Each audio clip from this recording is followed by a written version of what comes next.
Spurgeon here with RevZilla, and today we're going to take a look at the Spidi Warrior 2 Win Pro race suit available at RevZilla.com. So on my left-hand side, I've got B-Wise, and he is sporting the new Warrior 2 Win Pro, and this is going to be the top-of-the-line race suit in Spidi's lineup. So what you're getting is you're getting all of the extra niceties that you don't see from some of the lower level suits. You have external Warrior armor on the elbows, the shoulders. You have the B-Tech armor in the knees, Force Tech armor in the upper body, triple layer of leather around the hips with CE armor. You're going to have just a really comfortable opening with the neck on this one. It's going to be a lot of the top of the line features all put into one suit, and that's what we're going to break down for you in this video today. Before we get to that, I want to hit on sizing. So B-Wise on my left-hand side, he's going to stand at 5'11", weighs in at 170 pounds, and has a 38-inch chest. We have him in a size 50 in this, and this is going to be, I would say if you're looking at Spidi's size chart, he's going to be right in between the size for the 48 and the 50, and we bumped him up to the 50, and it's going to fit him spot on. Sizes are going to range from 48 to 58, and one of the things that I really like about Spidi is that it works for taller riders. So if you have a problem with some of your other race suits where if you're going with Alpine Stars or Revit or Dainese and you're getting it where it just cuts you off in the crotch a little bit, I don't have the same problem when I put a Spidi suit on. So that's the big takeaway for me from Spidi. If you are a taller individual, longer torso, this is going to be a suit that you'd want to check out. So 3 different colors are available for this. There is the black white, which B-Wise is rocking on my left-hand side. There's also a black, white, and red option, and then a red, white, and blue option for you to consider. If you're not familiar with Spidi, premium European brand out of Italy. They've really pushed hard in the American market over the past 12 to 18 months. And this is going to be a name that's synonymous along the same sides as Dainese, Alpine Stars, or Revit. This is a quality piece, and you would expect that quality from a suit that's going to come in around the $1,700 price point. Remember, this is that top of the line, top of the food chain in Spidi's race suits. Now, breaking this down, there's a lot of different materials coming into play here. Like I said, you do have the seamless collar. It's that 3D mesh. It's going to be a comfort piece. You're going to notice that right from the get-go. And the big takeaway here is you don't have anything pushing into your neck or your Adam's apple if you are in more of a full tuck position, maximizing comfort there. As we work our way down, full 1.1 to 1.3 mil grade cowhide. It is an Italian source cowhide, and then it's going to be finished in Romania. As we take a look throughout the suit, one of the things to note on the shoulders with this, it's something that we've seen carry over through a lot of different Spidi pieces. The shoulders are going to be a capped leather, so you don't have any seams running across the top for your impact zones. Instead, you're going to see the seams work up to the top of the shoulders and then down below the arm. And like I said earlier, you have Force Tech armor in the elbows as well as the shoulders, with exposed Warrior armor externally on the elbows and shoulders as well. So with the stitching that we're talking about with this, everything is going to be double safety stitched, and then you're going to see massive amounts of accordion stretch throughout for added comfort. The other thing you'll notice is a Flex 10X material. Now, if you're not familiar, Flex 10X is a proprietary material from Spidi, and it's going to add just a little bit of extra stretch, extra comfort, extra range of motion as you see it work from the top of the chest down the inner arm. And then B-Wise, I'm just going to have you hold your hand up for a second for me.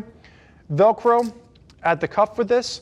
Zip entry point. The one thing to note, there's no extra 3D mesh, or there's no extra just microfiber at the cuff. I would have loved to have seen them finish the cuff off with a little bit of that comfort feature thrown in.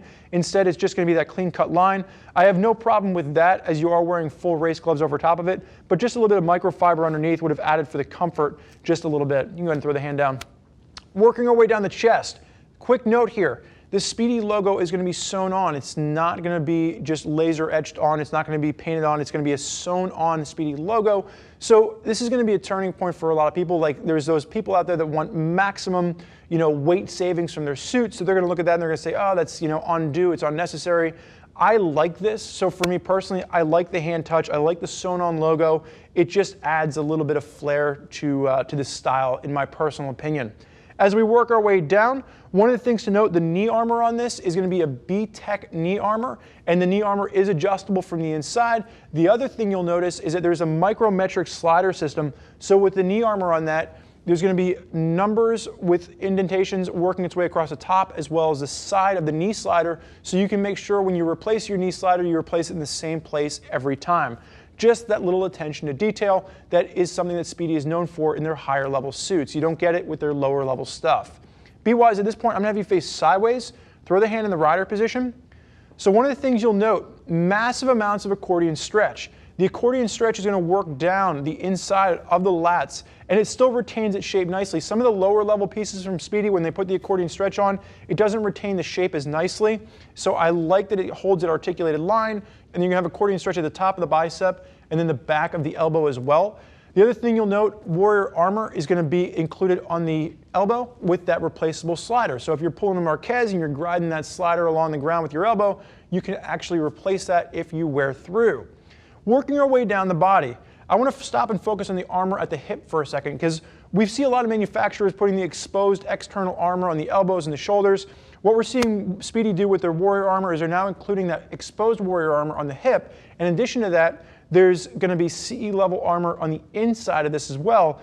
And the real big takeaway here is we see a lot of manufacturers run a double layer of leather across the seat because it's an impact zone.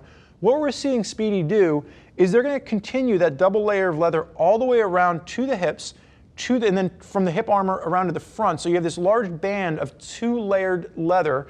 And then when you get to the actual hip armor itself, the hip armor is encased in a 3rd layer of leather. So when you actually get to that hip protection, you have 3 layers of leather for abrasion resistance, CE armor, and then you have the external Warrior armor as well. So they've really beefed up the hip protection on this suit compared to what we've seen not just from Spidi, but from other manufacturers as well. As we continue down the leg, you will notice that Flex 10X material carries through the back of the knee, which is typically an area where it can cause discomfort if you have that leather bunching up. So they've eliminated that by running the Flex 10X down there rather. And it's also going to work if you have larger calves. It gives you a little bit of extra stretch so you don't have to worry about having an expansion gusset built in to be able to close the pants off. Be wise, I'm going to go ahead and face backwards for me.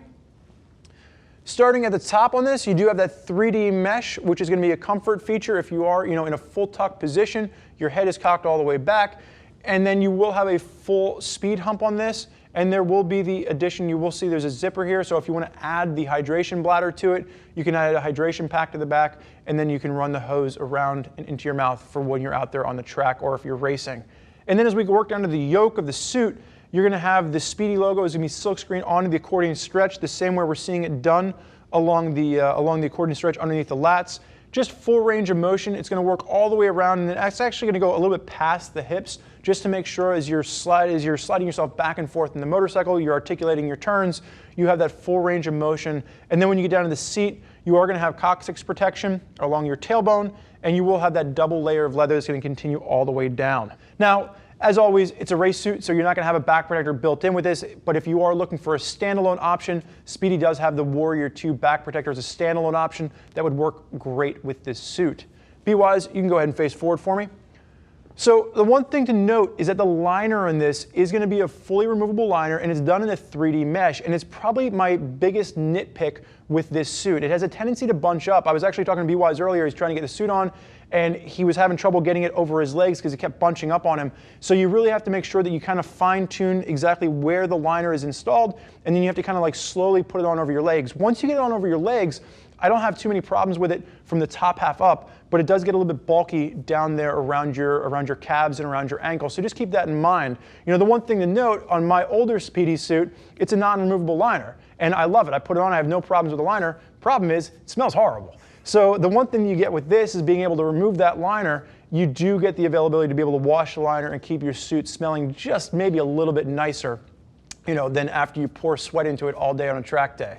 So there's a lot of riders out there looking at Spidi gear, and if you're considering, a top-of-the-line race suit, the Warrior 2 Win Pro is definitely one to consider in Spidi's lineup. So if you want to hear more about what those other riders have to say that are already out there rocking this suit, you can always click the info button on your desktop or mobile device, which will allow you to read other rider reviews from folks that are already putting the Warrior 2 Win Pro through its paces. If you have more questions for one of our gear geeks as to which race suit is right for you, or perhaps some questions on sizing, give them a shout, 877-792-9455, or simply shoot us an email, cs@RevZilla.com. Thank you for joining us for this look at the Spidi Warrior 2 Win Pro race suit. I'm Spurge. Enjoy the ride.